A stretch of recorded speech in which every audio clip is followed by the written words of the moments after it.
안녕하십니까? 하느님의 은총과 평화가 여러분의 삶에 가득하기를 기도합니다. 우리가 성요셉을 떠올릴 때 여러분의 마음속에는 어떤 모습이 그려지시나요? 아마도 대부분은 인자한 미소를 띤 희끗희끗한 수염을 가진 나이 지긋한 어르신의 모습을 떠올릴 것입니다. 수많은 성화와 성상 속에서 성요셉은 늘 온화하고 연로한 모습으로 아기 예수님과 성모 마리아님을 조용히 뒤에서 지켜보는 보호자로 묘사되곤 합니다. 하지만 정말 성요셉은 그렇게 나이가 많은 노인이었을까요? 우리가 읽는 복음서 어디에 그가 노인이었다는 기록이 있을까요?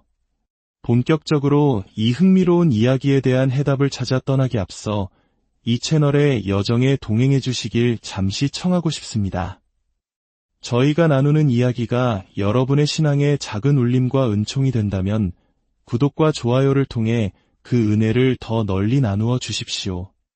이 말씀을 함께 나누는 모든 분들의 가정에 주님의 평화가 깃들기를 기도합니다. 자, 다시 우리의 질문으로 돌아가 봅시다.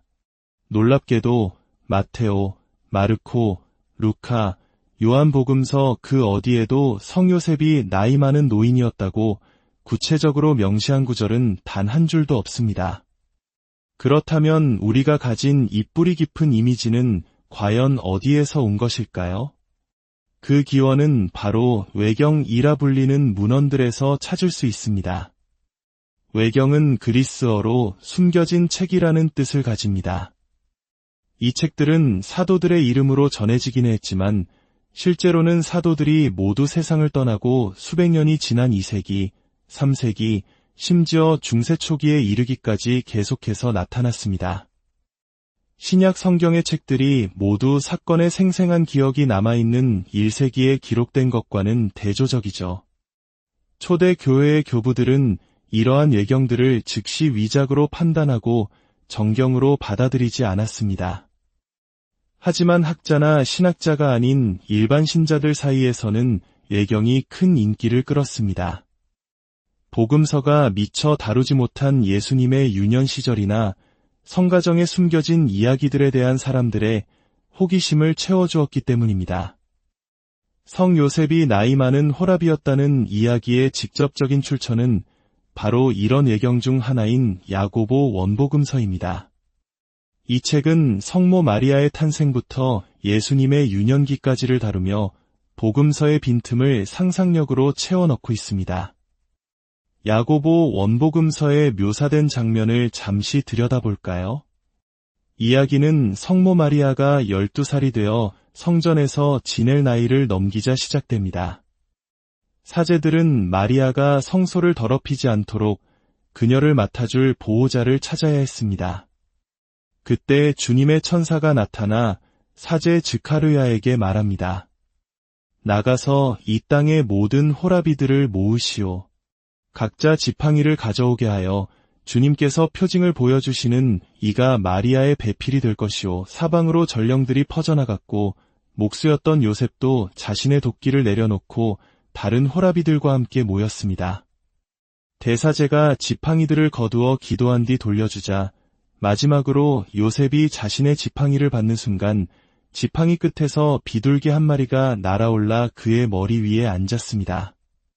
기적을 본 사제는 요셉에게 당신이 주님의 동정녀를 아내로 맞이할 사람으로 뽑혔소라고 선언합니다. 그러자 요셉은 이렇게 항변합니다.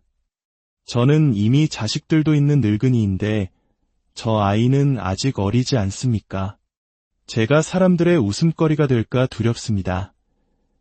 이 말을 들은 사제는 구약의 이야기를 꺼내며 그를 위협합니다. 주님께 불순종했던 다탄과 아비론과 코라가 어떻게 땅이 갈라져 산채로 묻혔는지 기억하시오. 당신의 집안에도 그런 일이 일어나지 않도록 주님을 두려워하시오. 이 무서운 경고에 요셉은 두려움에 떨며 마리아를 보호자로 받아들이기로 합니다. 그리고 그는 마리아를 집에 데려다 놓은 뒤 나는 건축 일을 마저 하러 가야 하니 주님께서 당신을 돌보실 것이오 라는 말을 남기고 떠나버립니다. 어떠신가요? 어딘가 부자연스럽고 우리가 아는 성가정의 사랑 가득한 모습과는 거리가 멀게 느껴지지 않으십니까? 이 이야기 속에는 즈카르야가 대사제였다는 역사적 오류도 포함되어 있습니다. 그렇다면 이런 이야기가 만들어졌을까요? 그 이면에는 아주 중요한 신학적 목적이 숨어 있습니다. 바로 성모님의 평생 동정 교리를 보호하기 위함이었습니다. 복음서에는 예수님의 형제들이라는 표현이 등장하는데 후대의 사람들은 이 구절을 어떻게 해석해야 할지 고심했습니다. 만약 요셉이 이미 자녀를 둔 나이 많은 호랍이었다면 이 형제들은 요셉이 전처에게서 낳은 자녀들이라고 쉽게 설명할 수 있습니다. 또한 요셉이 고령이라면 마리아와 부부관계를 갖지 않고 평생 동정을 지켰다는 사실을 대중이 더 쉽게 받아들일 수 있었을 겁니다. 이러한 이유로 나이 많은 요셉의 이미지는 수세기에 걸쳐 신자들의 마음속에 깊이 자리 잡게 된 것입니다. 하지만 이제 우리는 진실을 찾아 정경 복음서로 돌아가야 합니다. 놀랍게도 루카 복음서는 아주 미묘하지만 결정적인 단서를 우리에게 제공합니다. 바로 저자인 루카가 특정 인물을 묘사할 때 사용한 단어의 차이입니다. 루카 복음서 한 장을 자세히 살펴보겠습니다. 먼저 세례자 요한의 아버지 즈카르야가 천사를 만나는 장면입니다. 즈카르야는 천사에게 이렇게 말합니다. 제가 그것을 어떻게 알 수 있겠습니까? 저는 늙은이이고 제 아내도 나이가 많습니다. 여기서 즈카르야가 자신을 칭할 때 쓴 그리스어 단어는 프레스비테스입니다. 이 단어는 명백히 노인, 연장자를 의미합니다. 그런데 불과 몇 구절 뒤 가브리엘 천사가 마리아를 찾아가는 장면에서 루카는 요셉을 어떻게 묘사할까요?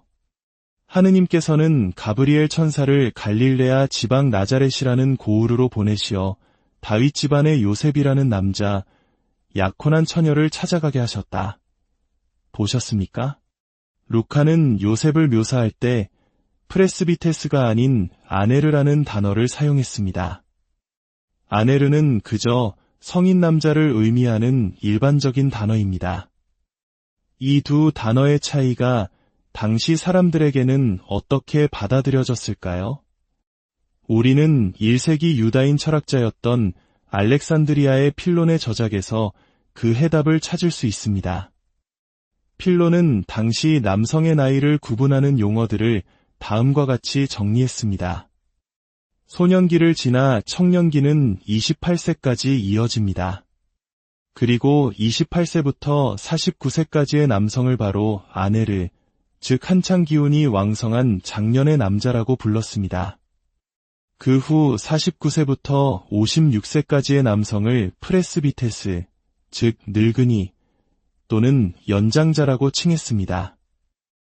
이 기준을 루카 복음서에 적용해보면 모든 것이 명확해집니다. 루카가 즈카르야를 프레스비테스라고 칭한 것은 그가 50세 전후의 노년기에 접어들었음을 의미합니다.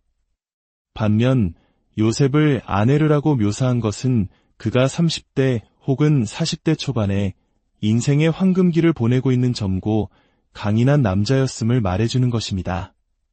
그는 연약한 노인이 아니었습니다. 그는 임신한 아내를 데리고 베들레헴까지 먼 길을 걸었고 헤로데의 박해를 피해 이집트로 험난한 피난길을 떠났으며 돌아와서는 몫으로서 땀 흘려 일하며 성가정을 부양했던 강인하고 책임감 있는 가장이었습니다. 이는 마치 우리 한국의 아버지들처럼 가족을 위해 묵묵히 땀 흘리며 모든 어려움을 감내했던 든든하고 믿음직한 가장의 모습입니다. 성 요셉은 그저 수동적인 보호자가 아니라 하느님의 구원 계획에 자신의 온 삶을 바쳐 능동적으로 협력한 위대한 신앙의 사람이었습니다. 이제 우리가 성 요셉을 바라볼 때 백발의 노인이 아닌 굳센 팔과 맑은 눈을 가진 젊고 위로운 한 남자를 떠올려보는 것은 어떨까요? 그의 침묵 속에 담긴 깊은 믿음과 용기, 그리고 성가정을 향한 헌신적인 사랑을 다시금 묵상해 봅시다. 노동자의 수호자이시며 가정의 모범이신 성요셉, 저희를 위하여 빌어주소서. 이 말씀을 듣는 모든 이들의 가정과 일터 위에 주님의 축복이 함께하기를 간절히 기도합니다.